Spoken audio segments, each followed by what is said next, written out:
Hello, happy Friday. I hope you had a wonderful week. I am Melanie Hirschhorn back with yet another edition of Authority Marketing Live. And today I get to fangirl on our guest because Evonne Marzouk has written a book called The Prophetess. And I have been reading this book to my 10-and-a-half-year-old daughter. And, it's a beautiful novel and it has it sort of falls under the YA genre, but it is so interesting that I would just read it myself if I hadn't picked it up for her. And what it is about, we're going to find out a whole lot more. So I want to bring Evonne on right now, and we are going to have a conversation about not only this book, but her inspiration and all the cool things that Evonne has to offer. So welcome, Evonne Marzouk. Hi. Hey, thanks for having me. Thank you so much for being here as I sit in my childhood bedroom that I did not decorate, and it looks slightly hilarious. And as I was telling you before we went live, those are not mine. Those are my sisters, and somehow they ended up in here. The great props, great props. That's me here. That's me when I was 16, long time ago. So thank you so much for being here because as I mentioned just a minute ago, I've been reading this book with my daughter, and it not only is it a beautifully written story, but it brings, the reason it's taking us so long is that we talk about it. We talk about it after it happens, and we try to guess what's going to happen next, and then there are these twists and turns, and we're surprised, and you've melded the past and the present and the future, and the only way that we know what's going on is by keeping reading. and the italicized parts, you don't know whether it's the past or the future, and you don't know who. Anyway, guys, you have to get a copy of this book. Okay, so let's talk about sort of what was your inspiration for writing it, and why don't you tell us what it's about without giving away any spoilers, because like I said, I'm not finished reading. Yes, I'll be careful about that. Yeah, so the book is called The Prophetess. Here's what it looks like. So one way that I like to talk about this book to kind of help people understand what it is like, imagine, like, think about Harry Potter, except that instead of like Harry, the main character is a 17-year-old Jewish girl, and instead of Hogwarts, the magical world she discovers is a secret community of Jewish prophets. And in the process of kind of the story, what she is doing is both like growing into her gifts, like discovering the gifts that she herself didn't know she had, and like the kind of really empowering journey that she's called for that she never could have imagined. And at the same time, she's also kind of discovering truths, mystical and spiritual, meaningful truths that she can rely on and that really can be of value to everyone. So the story is about a girl who becomes a prophetess, but I'm not encouraging people to become prophetesses. I'm encouraging them to like follow their own calling, imagine what it is that they would like to be, what purpose is calling to them, and what gifts they're growing into, and what wisdom can help them along the way. That's a beautiful way to describe it, because I'm thinking about all the parts that I'm aware of in this book so far, and how her grandfather tells her, I hope you grow into your gifts, and she doesn't know what that means. Yeah, and it takes her a while, and I think anybody can relate to that. That they have a person in their life they look up to very much, who tells them something slightly cryptic. What does that mean? yeah. So what inspired you to write this book, to write about a prophetess? I mean, I didn't even, this never sort of entered my realm of consciousness before reading this. So what inspired you to put this on paper? Yeah, so I think I should say at the outset, like, this is a story that's kind of grounded in Jewish thinking and Jewish tradition, but it's not only for Jewish people. Like, when I was a kid, I was reading books like, the Celestine Prophecy and Siddhartha, and books that came from other traditions. And so I think it can appeal to all. In that, hopefully in that same way, and people can learn about the Jewish tradition in that same way. So, but I think what inspired me is I myself like really wanted to know, like, what does it mean to live into our higher purpose? What does it mean to be called? What does it mean to, um, what does it mean to have a relationship with God? And for me, like, so this thing happened actually when I first started thinking about this book was right around the time of the assassination of Yitzhak Rabin, prime minister in Israel. Okay, so And I 1994. It was yeah, 1994. yeah, I think yeah, some right around there, maybe 96, somewhere right around there. And so the for me, like I was kind of in this process of like kind of understanding myself. I'm trying to be like more a spiritual person, like understand spirituality at the time. And um the person who did that assassination, like at least the way it was communicated to me, the assassinate was communicated as like God told him to. He said that God told him to. And I found that to be very like horrifying. Like, what does that mean? How can like, but, and at the same time, like, what is it, is that like, so basically like the way it was communicated to me is like the only way that we can really kind of have any tuning in to like our own sort of spiritual connection, like that basically means you're crazy or you're evil, right? Like there wasn't, I never learned like a good way, like how, and what's the deep meaning for me? How can I, have that be very empowering, not a crazy thing or a bad thing, but like actually a beautiful thing. Mhm.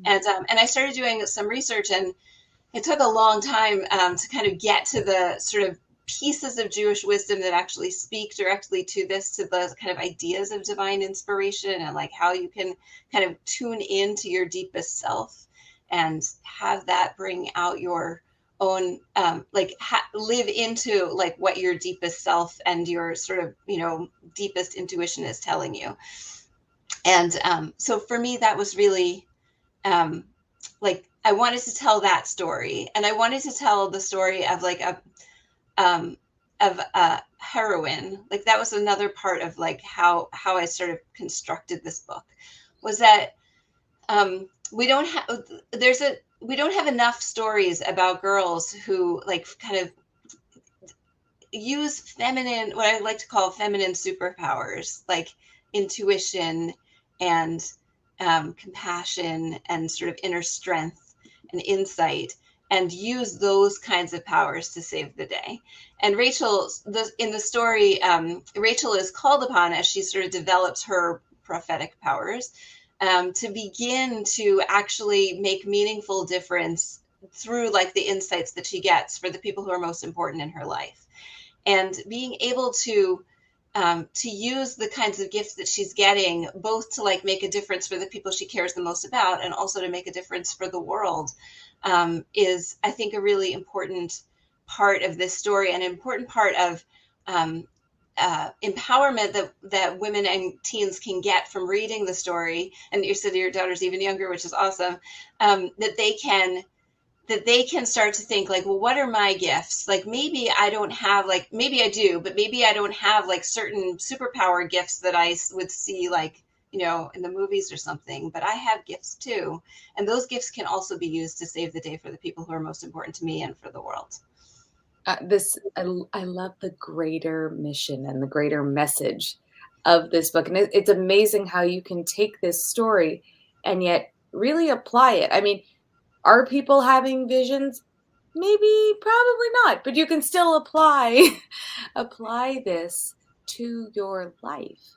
And the heroine of the story, the protagonist, Rachel, she's very relatable because she's not perfect.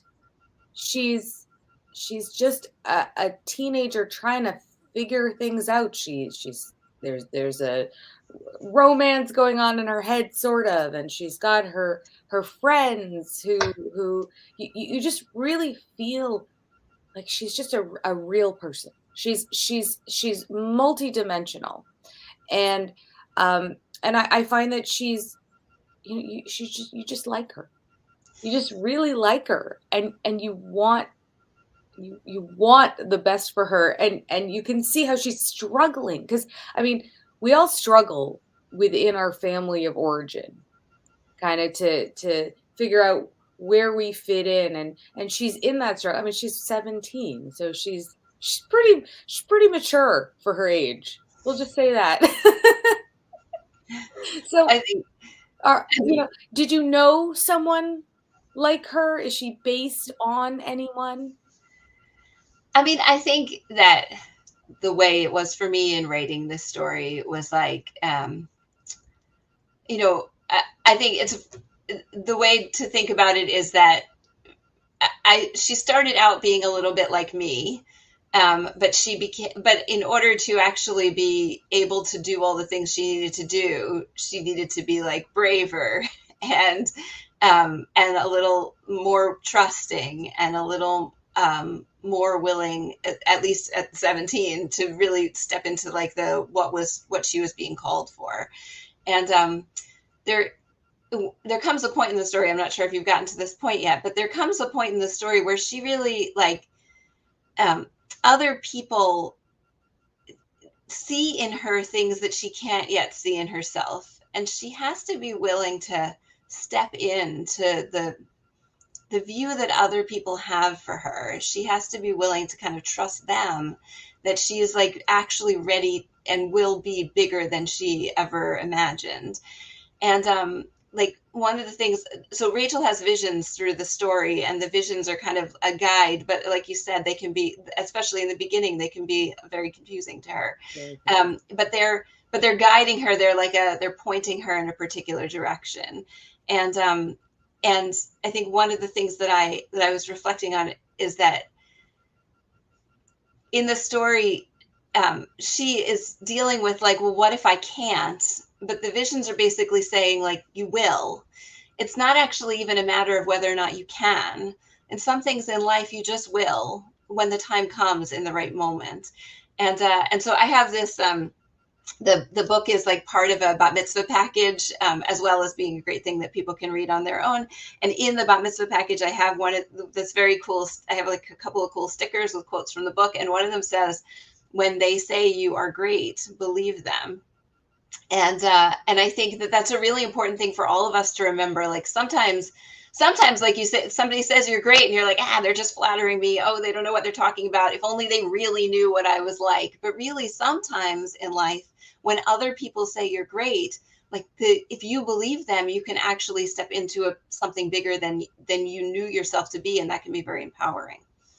It's beautiful. I was just reading the book. What is it called? The Big Leap, Mm. and and he talks about that exactly. If you shut off compliments and you don't take them in, you're just cutting yourself off from the amazing possibilities.